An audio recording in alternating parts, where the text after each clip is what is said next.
Salut, salut, j'espère que vous allez bien. Aujourd'hui, le 2 novembre, l'Église célèbre la commémoration de nos défunts. Hier, c'était la fête de la Toussaint.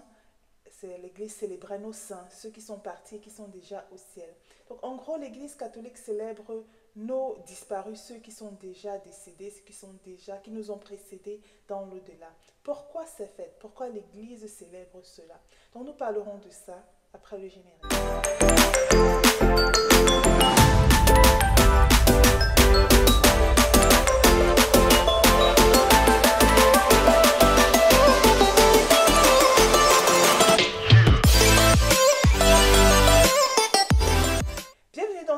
Si c'est la toute première fois que tu vois ma tête, bienvenue. Moi, c'est Cathy Bomi.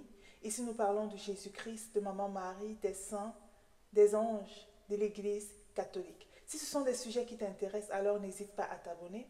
Active la cloche de notification pour ne rater aucune de nos vidéos. Pour toi qui es l'habitude de la chaîne, grand merci d'être parmi nous. Ta présence ici est vraiment appréciée. Donc aujourd'hui, nous allons parler de la fête, les deux fêtes que nous avons eues le 1er novembre et le 2 novembre. Le 1er novembre, nous avons célébré nos saints. Et le 2 novembre, aujourd'hui, nous célébrons nos fidèles défunts. Donc, pourquoi cette fête? C'est d'abord quoi cette fête? Pourquoi nous la célébrons? Et pourquoi? Voilà. On va aller droit au but. L'Église catholique, dans l'Église catholique, nous pensons qu'il y a trois grandes églises, en fait.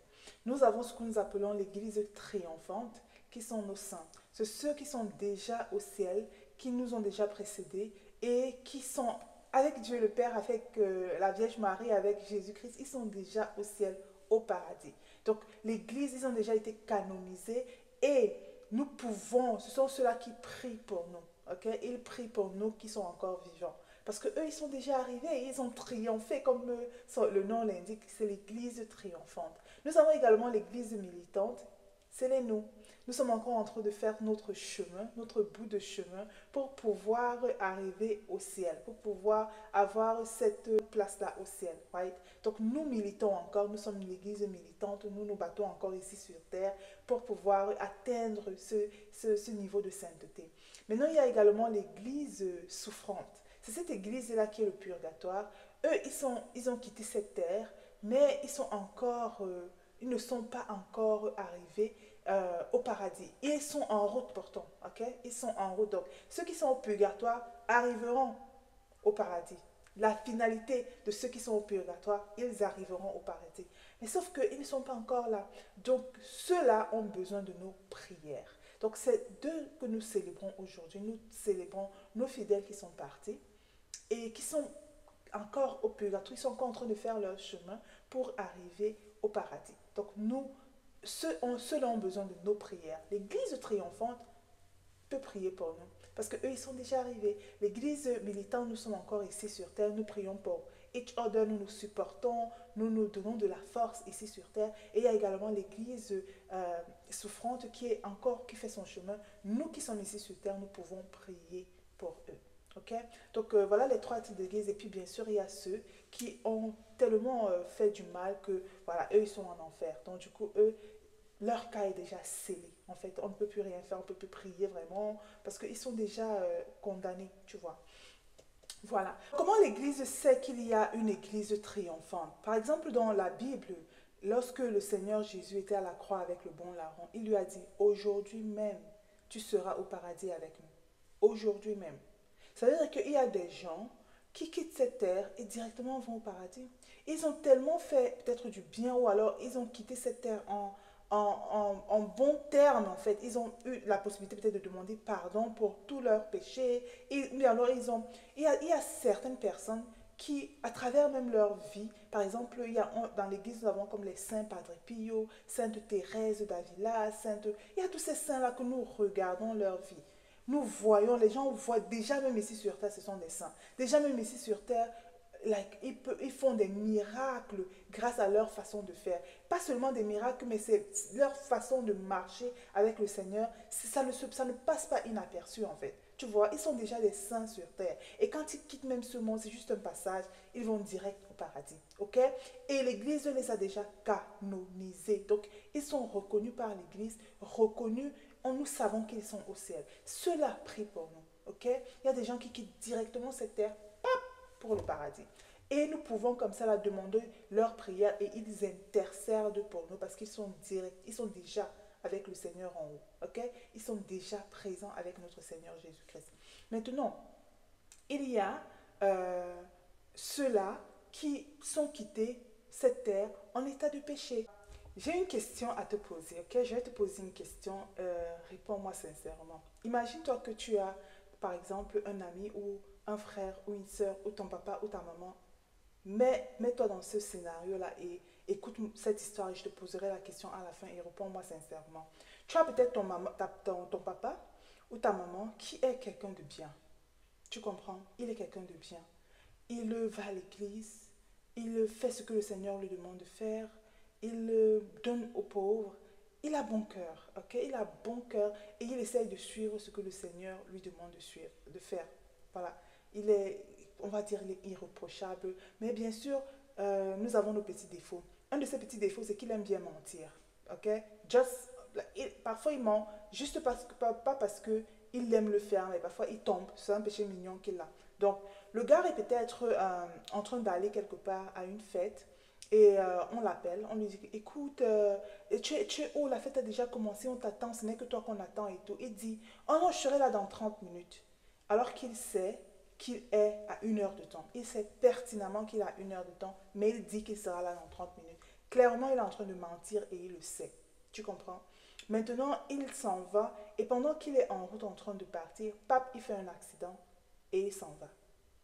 Il n'a pas eu le temps de demander pardon au Seigneur. Il n'a pas eu le temps de se préparer, même parce qu'il ne savait pas qu'il allait partir. Et il se retrouve comme ça à l'au-delà. Où est-ce qu'il va se retrouver? Au paradis ou en enfer? En fait, quel sera son jugement? Nous ne pouvons pas déterminer cela, right? Il n'y a que Dieu qui peut savoir où il ira. Mais le gars a passé toute sa vie en étant bon, en faisant ce qui était bien. Il a fait du bien, il a fait ce qu'il pouvait, il a vraiment suivi le Seigneur comme il pouvait. Mais en partant, tout juste avant de partir, il a menti. Il a menti. Où est-ce qu'il va se retrouver? En enfer, pour ce mensonge qu'il a dit. Ouais. Pour nous les catholiques, nous pensons que nous ne pouvons pas être parfaits. Parfaits, nous essayons d'être parfaits, comme notre Seigneur nous demande. Mais nous avons toujours quelque chose qui nous fait tomber, qui nous fait nous éloigner de notre Seigneur. Right? Et si moi aujourd'hui je devais partir aujourd'hui comme ça, je ne peux pas dire que je partirai étant parfaite. Je ne peux pas dire que je suis irréprochable, je n'ai pas de péché. Voilà pourquoi nous pensons qu'en tant que catholiques, il y a un endroit où nous partons pour se faire purifier. Oui, il y a des gens qui sont extrêmement mauvais que quand ils quittent la tête, c'est la condamnation directe, ils vont en enfer. Mais il y a des gens que non, ils ont fait l'effort. Et la plupart d'entre nous, les amis, nous faisons l'effort, nous ne sommes pas parfaits. Ok? Mais il y a cet endroit-là que nous pensons que nous allons pour pouvoir être purifiés. Cette purification-là, c'est ça qui va nous permettre d'être complètement purs et avant d'entrer donc dans dans le paradis. Parce que la Bible nous dit le Seigneur est pur. Et si tu n'es pas pur, tu ne peux pas voir Dieu. Et si toi, tu me dis que tu es quelqu'un de pur, tu n'as pas de péché, la Bible te traite de menteur. Si tu dis que tu es sans péché, c'est que tu es un menteur. Je ne vois pas quelqu'un qui est sans péché. Même ceux qui sont saints aujourd'hui, nos saints, ok? Nos saints aujourd'hui, ce n'est pas parce qu'ils ont été complètement sans péché. C'est qu'ils ont eu une vie irréprochable. Mais ils avaient toujours un petit truc là qui leur faisait vraiment demander encore la grâce du Seigneur. Parce que nous, ce n'est que par la grâce de Dieu que nous pouvons suivre. Et même la Bible le dit, Saint Paul le dit. Il y a ce quelque chose là que parfois je veux faire le bien, mais je me retrouve en train de faire le mal. C'est ça être humain. C'est ça être humain. Voilà pourquoi en tant que catholique, nous pensons qu'il y a cet endroit-là où nous partons pour pouvoir être purifiés avant d'entrer au paradis. C'est le purgatoire. Le purgatoire, en réalité, c'est quelque chose, comme je vais vous raconter une petite histoire. Quand tu es peut-être invité à une fête, euh, est-ce que tu vas à la fête juste avec tes vêtements comme ça? Like, on t'invite à la fête, tu quittes du travail, peut-être directement avec la sueur sur toi, avec, je sais pas, qui tu sens très mauvais et tout ça, là, tu te lèves, pap, tu vas directement à la fête. Non, right? Quand tu vas à la fête, quand tu es invité à une fête, tu rentres à la maison, tu t'échanges, tu te laves, tu mets tes beaux vêtements, tu te parfumes, tu te mets ton déodorant, tu mets ta veste ou alors ta jolie robe et tout. Quand tu vas à cette fête, tu sens bon, tu es prêt pour pouvoir aller voir le chef de cérémonie ou alors ceux qui t'ont invité. C'est à peu près comme ça quand nous devons quitter cette terre pour aller au paradis. Le paradis, c'est la plus grande fête, c'est le plus grand endroit où nous pouvons nous retrouver. Et nous ne pouvons pas partir euh, en état de péché, en fait, en étant sale. Parce que la Bible nous dit que nous ne pouvons pas voir le Seigneur, lui qui est pur. Nous avons besoin, nous également, d'être purs pour pouvoir voir Dieu. Ok? On ne peut pas voir Dieu si nous sommes impurs. Voilà pourquoi, lorsque nous quittons cette terre, il y a cet endroit-là, purgatoire. C'est en réalité un endroit où nous partons nous purifier. Okay? Pour pouvoir être clean, pour que lorsque nous arrivons dans ce grand environnement, ce grand endroit qui est le paradis, pour pouvoir rencontrer notre Seigneur, nous puissions être propres spirituellement, tu vois. Donc cet endroit où nos défunts se retrouvent, ils ont besoin de nos prières. Ils ont besoin que nous intercédions pour eux. De la même manière que tu ne peux pas te retrouver à une fête avec des vêtements sales, tu ne sens pas bon et tout ça là, tu vas te mettre tes invités mal à l'aise. Tu vas mettre le chef, celui qui t'invite même à la fête mal à l'aise. Tu vas mettre tout le monde, même toi-même qui va comme ça, tu ne seras pas à l'aise. Ok? C'est la même chose au purgatoire. Si nous devons passer par cet endroit pour pouvoir être purifiés avant de nous retrouver au ciel devant notre Seigneur. Nous serons nous-mêmes bien à l'aise au paradis. Nous allons faire tous ceux qui sont déjà au paradis, qui nous ont précédés, seront aussi à l'aise. Donc c'est comme ça. C'est un peu le concept en fait. Si tu vois un peu la chose, tu vois. Nous devons pouvoir être purs pour pouvoir entrer au paradis. Donc, c'est ces deux-là que nous célébrons aujourd'hui. Nous pensons à eux. Nous pensons à nos fidèles défunts. Nous pensons parce que lorsque je ne peux pas concevoir, par exemple, mon père aujourd'hui est parti, il est décédé. C'est pas parce qu'il est décédé que la mort empêche l'amour. Il est toujours dans mon cœur. Right? C'est quelqu'un que j'ai tellement aimé de son vivant et je continue à l'aimer très fort, même lorsqu'il est parti. Donc, et de temps en temps, je vais mettre des prières pour pouvoir prier pour lui. De temps en temps, je vais élever des prières pour lui. Est-ce que je sais exactement où il se trouve? Non. Ok? Il peut être au paradis. Il peut être au paradis. Il peut être au purgatoire. I don't know. But mon rôle, en fait, c'est de pouvoir prier pour lui. Prier pour lui pour que, quel que soit là où il se trouve, en fait, qu'il continue à faire son bout de chemin.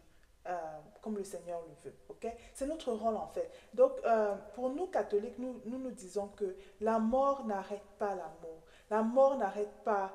C'est pas parce que la personne est partie que l'amour que nous avons pour cette personne doit quitter de nos cœurs. Ok? Au contraire, nous devons pouvoir de temps en temps penser à eux, de temps en temps mettre des prières, élever des prières pour eux. Et la Bible le dit hein, dans Maccabée, c'est une pratique qui se faisait dans la Bible. C'est vrai que nos frères protestants n'ont pas ce livre. Nous, les catholiques, nous avons 72 livres dans notre Bible. Nous avons les Maccabées. Les Maccabées, c'est cette histoire-là où on priait pour leurs soldats défunts. Okay? Ils ont prié pour leurs soldats qui étaient disparus parce que ils savaient que leurs soldats sont partis en priant des faux dieux. Okay? Donc, ils étaient en état de péché. Donc, ils ont imploré, ils ont supplié le Seigneur que le Seigneur puisse pardonner leurs péchés. Donc, c'est biblique. C'est quelque chose d'entièrement biblique. Nous pouvons prier pour nos défunts. Nous pouvons prier pour ceux qui nous ont précédés. Okay? C'est très important de le faire. C'est très important au moins, nous ne limitons pas. Nous ne limitons pas le pouvoir de Dieu. Le Seigneur peut pardonner leurs péchés grâce à nos prières. Ok? Grâce à nos prières, le Seigneur peut pardonner leurs péchés. Donc, c'est important de le faire. C'est important de prier pour nos fidèles défunts. C'est important de remettre leur âme dans les mains de Dieu. Et c'est lui, le Seigneur, qui décidera ce qu'il va faire, comment il va le faire. Ok? Voilà pourquoi nous catholiques, nous sommes bénis. Je vous assure que nous sommes bénis. Parce que les prières pleuvent de partout en fait.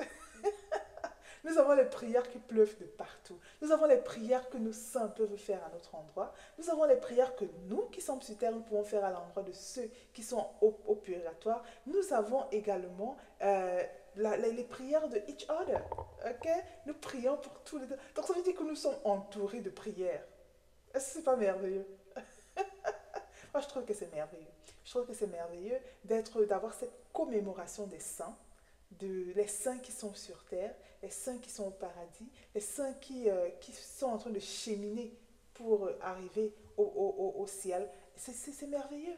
C'est merveilleux, tout simplement. Voilà. Donc, je voulais vous parler de ça aujourd'hui.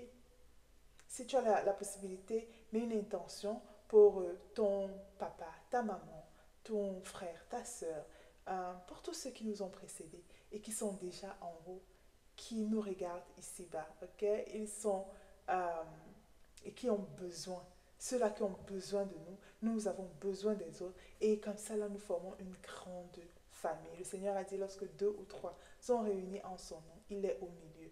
Guess what? Nous sommes réunis avec ceux qui sont en haut là-bas également. Nous formons une grande famille, ok? Let's pray for each other. Eux, ils prient pour nous, ceux qui sont saints. Nous, nous prions pour ceux qui sont purgatoires. Nous prions pour each other. Nous prions comme ça et ça fait une grande famille. Ok? Nous ne prions jamais, jamais seuls. Et c'est merveilleux. C'est merveilleux. Abonne-toi à la chaîne si tu as aimé cette vidéo. Partage et on se voit la prochaine.